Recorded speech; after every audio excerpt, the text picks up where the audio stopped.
ఆన్‌లైన్‌ను కలుషితం చేసిన వెబ్‌సైట్‌గా గ్రేట్ ఆంధ్ర పేరుని చెబుతారు సినీ అభిమానులు. పచ్చి అబద్ధాలతో, తలతిక్క రేటింగ్‌లు, రివ్యూలతో సమాజాన్ని కలుషితం చేసే మసాలా న్యూస్ రిపోర్టింగ్‌తో వెబ్‌సైట్‌ను కంపు కంపు చేశాడు గ్రేట్ ఆంధ్ర మూర్తిగాడు. అన్నట్టు వీడు కూడా కులగజ్జిగాడేనండోయ్. కాకపోతే వీడు టీడీపీ కులగజ్జిగాడు కాదు, వైఎస్ఆర్‌సీపీ కులగజ్జిగాడన్నమాట. వీడు 2001వ సంవత్సరం నుండి మెగా హీరోలకు బడి ఏడవడం మొదలుపెట్టాడు.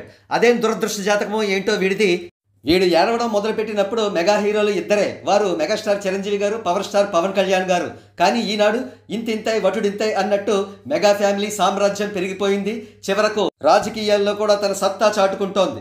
మీ ఏడుపులే మాకు దీవెనలు అంటూ లారీ వెనక వైపు వ్రాసిన విధంగా వీడి ఏడుపులే మెగా ఫ్యామిలీకి దీవెనలుగా మారాయి. ఇక విషయానికి వద్దాం. ఒకే టైప్ ఆఫ్ న్యూస్ రిపోర్టింగ్ను వీడు నరసింహ నందమూరి బాలకృష్ణ గారికి, మెగాస్టార్ చిరంజీవి గారికి ఏ విధంగా డిఫరెన్స్ చూపిస్తూ వ్రాసాడో చూద్దాం. అఖండ 2లో స్పెషల్ సాంగ్. హీరోయిన్ ఇంకా ఫిక్స్ కాలేదు. రిపోర్టింగ్ చాలా గౌరవనీయంగా ఉంది. ఇప్పుడు చిరంజీవి గారికి సంబంధించిన న్యూస్ను వీడు ఏ విధంగా రిపోర్ట్ చేశాడో చూద్దాం. విశ్వంభరకు ఐటమ్ స్టార్ కావాలను.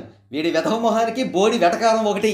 ఇలా అక్కసును ద్వేషాన్ని చూపిస్తూ చిరంజీవి గారికి వ్యతిరేకంగా ట్వీట్ వేసినందుకు ఏ చెప్పుతో కొట్టాలరా నిన్ను అని సినీ అభిమానులు ఈ మూర్తిగాడిని ప్రశ్నిస్తున్నారు. వాడు ఆ కంపెనీ పేరు ఏదో చెప్తే ఆ కంపెనీ తాలూకు చెప్పు తీసుకువచ్చి వారు వీడి మొహాన్ని పావనం చేసే అవకాశాలు పుష్కలంగా ఉన్నాయి.